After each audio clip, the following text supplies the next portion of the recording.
Video کو like کر کے آگے شیئر ضرور کر دینا۔ سلیمان علیہ السلام کے دور میں ایک شخص سفر پہ جانے لگا تو جاتے ہوئے اس کی بیوی حمل سے تھی، مراد سے تھی، پیٹ میں بچہ تھا۔ اس نے کہا اللہ میرا بچہ تیرے سپرد ہے، تو نگہبان اس کا، تو حفاظت کرنے والا۔ یہ بول کے چلا گیا اور واپس آیا تو لوگوں نے اطلاع دی تیری بیوی کا انتقال ہو گیا۔ اس نے سوچا چلو بیوی کا انتقال ہو گیا، قبر پر تو جاؤں۔ جب یہ قبر پہ پہنچا تو دیکھا کہ قبر کے اوپر ایک بچہ کھیل رہا ہے، قبر پہ بچہ کھیل رہا ہے۔ حیرت ہوئی، جنگل، درندے، قبرستان۔ آج قبرستان جو بستیوں میں ہوتا ہے اور بلکہ دیہاتوں کے قبرستان، آپ اگر یوپی وغیرہ میں جائیں گے، یوپی بہار میں، دوسرے شہروں میں جنگلوں میں ہوتا ہے قبرستان، اور یوپی بہار تو بہت دور ہے۔ آپ کے خاندیش کے اور آس پاس کے دیہاتوں میں جائیں، جنگلوں میں قبرستان ہوتا ہے، دیواریں بھی نہیں ہوتی۔ اتنے ترقی یافتہ دور میں یہ حال ہے قبرستانوں کا، تو بتائیے آپ اس دور میں ہزاروں سال پہلے کیا حال ہوگا۔ بلکہ اب تو شہروں میں بھی قبرستانوں میں کتے جو ہے وہ ہوتے ہیں، لاشیں وہ کھود کھود کے کھاتے ہیں۔ اللہ رحم و کرم فرمائے، لوگ توجہ نہیں کرتے، اللہ تعالیٰ لوگوں کو ہدایت عطا فرمائے۔ احترام چلا گیا ہے۔ تو دیکھو کہ قبر پہ جو ہے وہ بچہ کھیل رہا ہے، سوچا کس کا بچہ ہے، اور میری بیوی کی قبر پہ غیب سے آواز آئی یہ بچہ تیرا ہے۔ عرض کی مولا بیوی مر گئی، بچہ، ارشاد ہوا بچہ تو نے ہماری امان میں دیا تھا، ہماری نگہبانی میں دیا تھا، سو ہم نے اس کی حفاظت کی۔ اگر بیوی کو دے دیتا تو اس کی بھی حفاظت کرتے، بیوی کو دیتا تو اس کی بھی حفاظت کرتے۔ اس لیے اللہ پہ توکل ہونا چاہیے۔ ماں نے کہا اللہ میرا بیٹا کتنا خوبصورت ہے، تو نگہبان ہے تیرے سپرد۔ دونوں نکل آ گئے، کیونکہ اگر یہاں نمرود کے آدمی ڈھونڈتے ہوئے آئیں گے تو ہمیں گرفتار کر لیں گے، پکڑ لیں گے۔ اور پھر کیا ہوا، یہ واپس لوٹے اور چند دنوں کے بعد، چند دنوں تک تو ماحول ہی نہیں رہا آنے جانے کا، چھپتے چھپاتے جب واپس آئے تو کیا دیکھا، اب تو یہ خیال تھا کہ پتہ نہیں بچے کا کیا ہوا ہوگا۔ تو جنگل کے جو درندے تھے وہ آس پاس ابراہیم علیہ السلام کی حفاظت کر رہے تھے، اور ابراہیم علیہ السلام اپنے منہ میں انگوٹھا ڈال کر کے چوس رہے تھے۔ جب انگوٹھا نکالا گیا تو ماں نے کیا دیکھا، اسی انگوٹھے سے دودھ نکل رہا ہے۔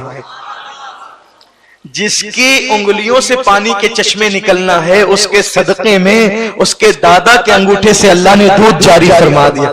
یہ نبی کی شان ہوتی ہے، اس شان سے تو 8-10 سال تک حضرت ابراہیم علیہ السلام وہیں پر رہے، اسی جنگل میں۔ دیکھو اللہ کا امتحان، پیدا ہوتے امتحان شروع ہو گیا، بلکہ پیدائش سے پہلے امتحان شروع ہو گیا۔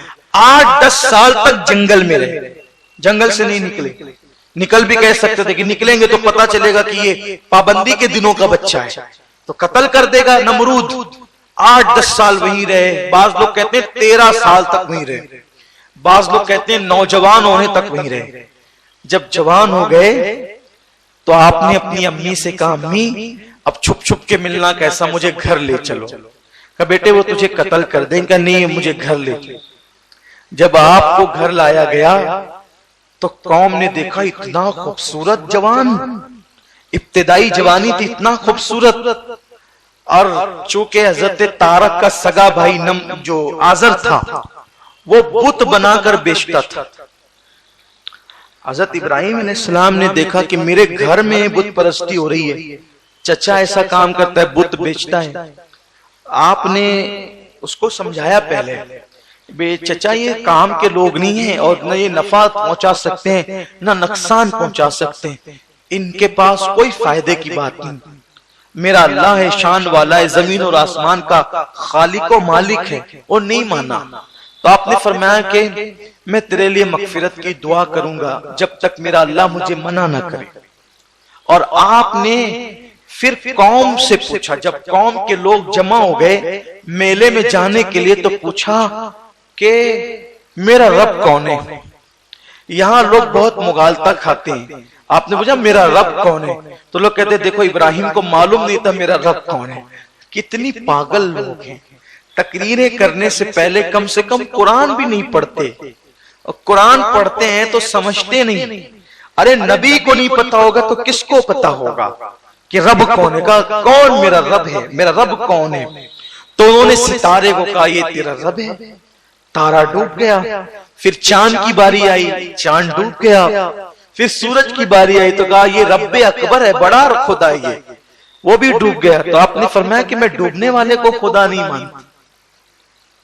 اس طرح سے پھر آپ نے سن رکھا ہوگا کہ آپ نے بتوں کو بھی توڑ دیا، بت توڑے تو لوگوں نے کہا کہ یہ ابراہیم کا ہی کام ہو سکتا ہے، اسی نے بت توڑا ہوگا۔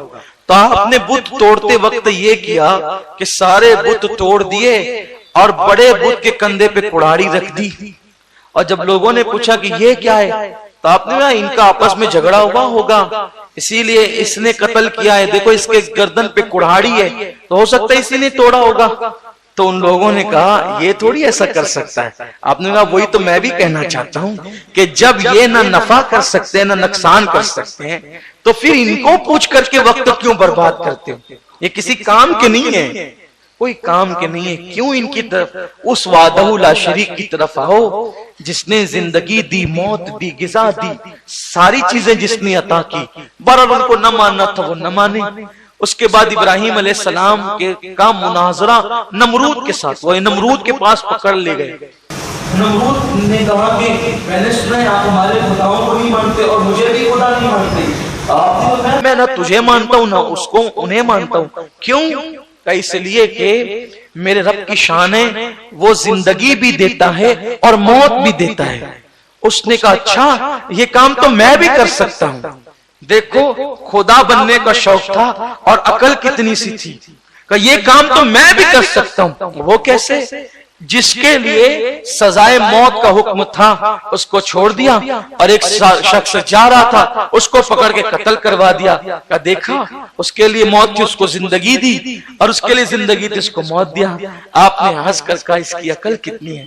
آپ نے پھر اس کو کچھ اور کیا کہنا تھا، جتنی عقل تھی اتنی بات ہونی تھی، کیونکہ زندگی اور موت کا مطلب یہ نہیں ہے کہ کسی کو پکڑ کے قتل کر دو اور کسی کو چھوڑ دو۔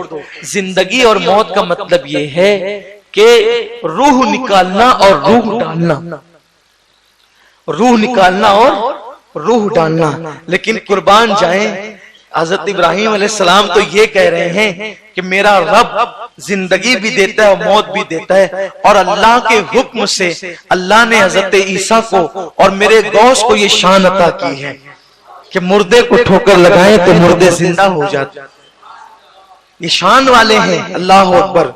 تو بہرحال وہ نہیں مانا تو آپ نے ایک دلیل فرمائی کہ میرا رب مشرق سے سورج نکالتا ہے، میرا خدا مشرق سے سورج نکالتا ہے، اگر تو خدا ہے تو مغرب سے نکال کے بتا۔ لیکن وہاں وہ محبوط ہو کر رہ گیا، اور قرآن کہتا ہے کہ کفر محبوط ہو کر رہ گیا۔ فبہت الذی کفر، کافر جو ہے محبوط ہو کر کے رہ گیا۔ اب ابراہیم علیہ السلام کو آگ میں ڈالنے کا پلان بنا، آپ کو آگ میں بھی ڈالا گیا۔ کتنا یقین ہونا چاہیے ایک انسان کو، ایک مسلمان کو اپنے اللہ پر، کہ جب ابراہیم علیہ السلام کو رسیوں سے باندھ کر آگ میں ڈالنے کے لیے لایا گیا تو اس وقت تو فرشتوں کی چیخیں نکل گئی، اور فرشتے کہتے تھے اللہ یہ ایک ہی بندہ ہے جو تیرے لیے لڑتا ہے لوگوں سے، وہ بھی آگ میں چلا جائے گا۔ اللہ کی رحمت نے مسکرایا اور اللہ نے فرمایا تو ٹھیک ہے تم مدد کرنا چاہو تو جا کے کر دو، اجازت ہے۔ فرشتے آئے، پانی کا فرشتہ، ہوا کا فرشتہ، ابراہیم ہم تمہاری مدد کریں، ایک پر مارے تو آگ بجھ جائے۔ ابراہیم علیہ السلام نے کہا نہیں، مجھے تم سے کوئی مدد نہیں لینی، میں تمہاری مدد نہیں چاہتا۔ پھر جو فرشتوں کا سردار تھا جبریل، وہ آئے اللہ سے اجازت لے کے، اللہ میں چاہتا ہوں۔ حضرت جبریل نے کہا ابراہیم کوئی حاجت ہو تو کہو۔ کہا کوئی حاجت تم سے بھی نہیں ہے، کہا اللہ سے ہی کہہ دو جو حاجت ہے، میں وہاں تک جاتا ہوں جہاں کوئی نہیں جاتا۔ ارشاد ہوا کہ مجھے اللہ سے تو حاجت ہے، حسبی اللہ و نعم الوکیل، وہ میرے لیے کافی ہے، وہی کارساز ہے، میں اللہ سے حاجت کیا کہوں، سب تو اس کے سامنے ہے، سب تو وہ دیکھ رہا ہے، میں کیا زبان سے کچھ کہوں، جو اس کی مرضی وہ میری۔ دیکھو اللہ سے مانگنا برا نہیں ہے، حکم ہے کہ اللہ سے مانگو، اللہ کو مانگنے والے بندے پسند ہے۔ ابراہیم کیوں نہیں مانگتے؟ ابراہیم کیوں نہیں مانگتے؟ اس لیے نہیں مانگتے کہ وہ صرف ابراہیم نہیں ہے بلکہ ابراہیم خلیل اللہ ہے۔ خلیل مطلب، اب یہاں بہت خاص بات، خلیل مطلب گہرا دوست۔ خلیل مطلب دوست تو نہیں، گہرا دوست۔ اللہ نے ابراہیم کو کیا بنایا؟ خلیل، گہرا دوست۔ گہرا دوست، دوست تو کیا ہوتا ہے؟ دوست تو کیا ہوتا ہے؟ وہ میں نے حدیث کئی بار پڑھی ہے، دوست تو اگر کسی کے کندھے پہ ہاتھ رکھ کر، ابن عباس کہتے ہیں نا، دوست تو اگر کسی کے کندھے پہ ہاتھ رکھ کے کہے چل، اب وہ پوچھے کہاں، تو وہ دوست نہیں ہو سکتا۔ دوست تو کسے کہتے ہیں؟ چل، اور وہ چل پڑے، اسی کو دوست کہتے ہیں۔ انسان کا دوست اتنا وفادار ہونا چاہیے کہ کندھے پہ ہاتھ رکھ کے کہے چل پڑے، وہی دوست ہوتا ہے۔ انسان کا دوست ایسا ہوتا ہے، خدا کا دوست تو کیسا ہو؟ آج اب آپ ڈھونڈیے کہ ہاں آپ کے کتنے دوست ہیں؟ میرے 50 دوست ہیں، میرے 20 دوست ہیں، ہے کوئی ایسا کندھے پہ ہاتھ رکھ کے کہو چل تو چل پڑے؟ اسی لیے کسی نے کہا ہے شریک جشن ہزار ہے، شریک غم کوئی نہیں، حسین آج بھی تنہا ہے کربلا کی طرح۔ ارے جب لوگ حسین کے دوست نہ ہوئے تو اپنا کون دوست ہوتا ہے؟ اسی لیے مولانا جمیل الرحمن قادری برکاتی رضوی علیہ رحمہ نے کہا ہے کوئی پرسان حال اپنا نہیں ہے یا رسول اللہ، جو اپنا ہے تو تو ہے اور باقی سب پرایا ہے۔